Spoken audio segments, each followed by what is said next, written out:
Hey, Baker, can you just talk about how the defense just came up so huge with play after play after play with Miles being out today? Yeah, obviously that's not a one-man job to fill those shoes. I know it's probably the most cliche thing, but it's just the truth. But we had a ton of guys step up. You know, when they knew that Miles was out, they knew they had to get funky on the field, and just like an old batch of collard greens. It was just they played well together. Did it seem like they fed off of each other? Like one guy got a play and then the next guy wanted to get one too? Absolutely, you could tell their energy was extremely high, and just they could sense, in the weather games, they were able to be really aggressive and make those plays. Hats off to those guys. They played unbelievable. Thank you. Thanks, Mary Kay. Steve Dorshik has our next question. Baker, two questions. One, how hard was it to throw the ball in an all-day rain, and how hard do you suppose it was to catch the ball in the all-day rain?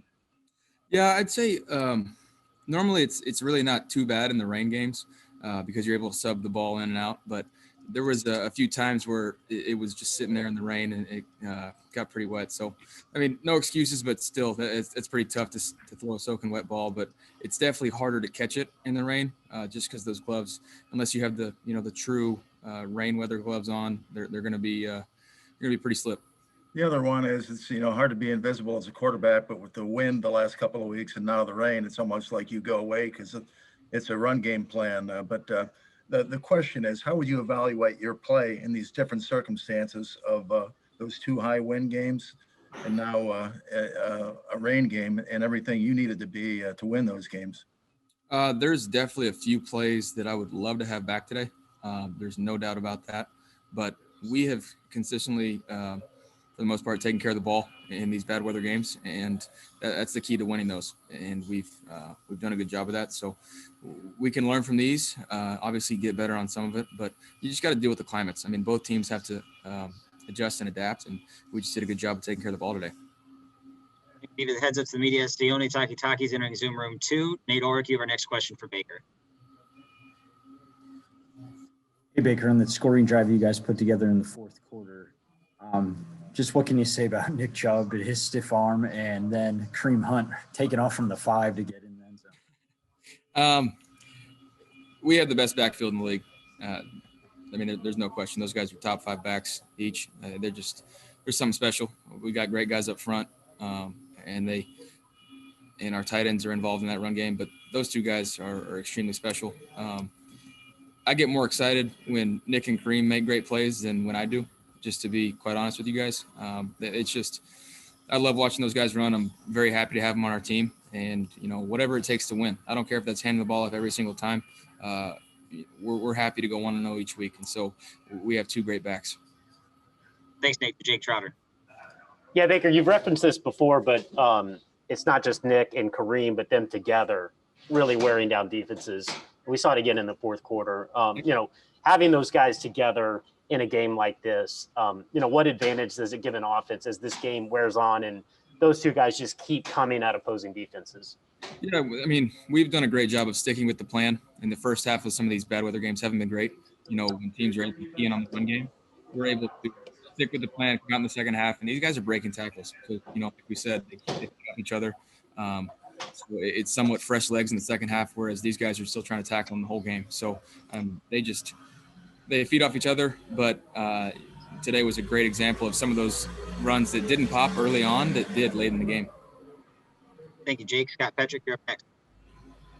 Yeah, Baker, what were the Eagles doing early to limit the run game? I think it was 18 yards at the end of the half. And they were just they were the more physical team in the first half. They had some good stuff called. They were pretty aggressive, and I think that's where our keeper game kind of kept them off balance. Some of our cadence, we had them jumping a little bit and on their toes, and we just realized that if we stuck to the plan and used all those things, that the run game was eventually going to hit. Don't get away from it just because it's not working in the first half. Thanks. Thanks, Jake. Daryl Ryder next. You mentioned a couple of times about sticking to the plan. How difficult is that to do sometimes, or is it, this year with Kareem and Nick and their talent, is it just easy to stick to the game, whereas maybe in years past something wasn't working early in the game, you guys kind of have to change up and try something different? If you overthink it, it's pretty easy to get away from the plan, but I mean, our staff's doing a great job of just sticking to what we're really good at, and that's our run game and our play action game. So when we need it, we can absolutely lean on that stuff, and that's the great part about it. So we're not getting away from the plan. We're trusting exactly what we have planned throughout the week. I mean, it's our game plan that we're just sticking with and running and executing when we need to.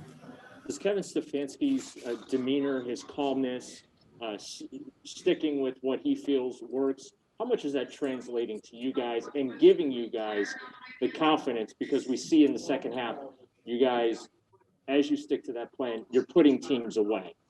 Yeah, I think our confidence is building offensively for sure. Obviously, defense speaks for itself, but when we're able to go in at halftime and realize we're very close to, like I said, some of these runs popping and some of these being really big plays, and just being able to take a deep breath and just evaluate where we're at and come in with the plan of attack.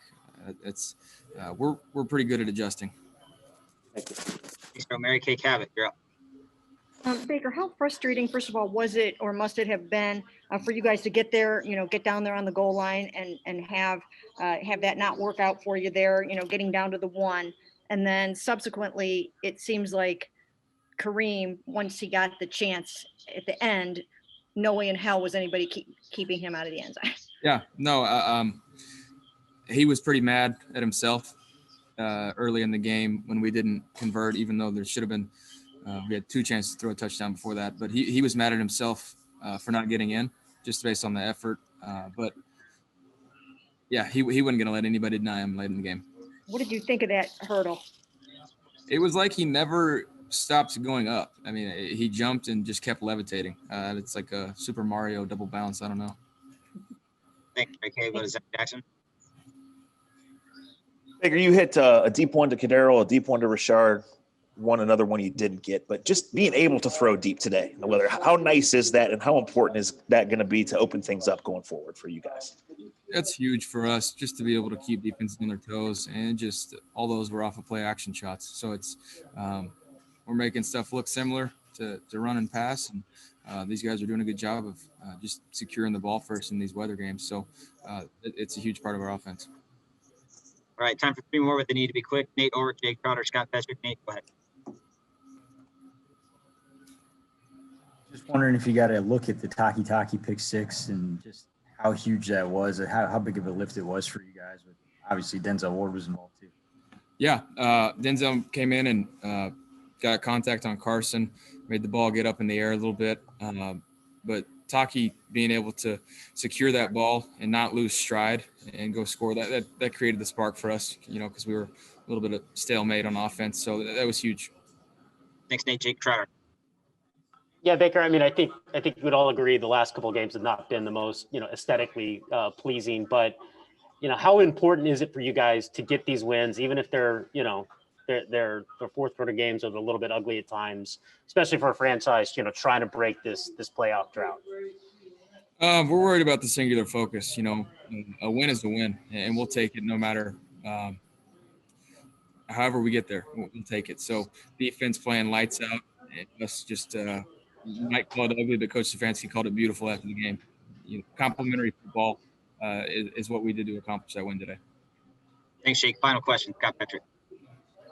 Hey, Baker, you weren't happy with 5-3 at the bye, but winning the last 2 weeks the way you've won them, and you talk about ugly win or pretty win, but do you think it's shown the grit and resilience that this team's going to need down the stretch? Yeah, I think when we have a singular focus and that singular mindset of just one game at a time, we can be pretty good to, not lose sight of the big picture, but one game at a time. But job's not finished yet.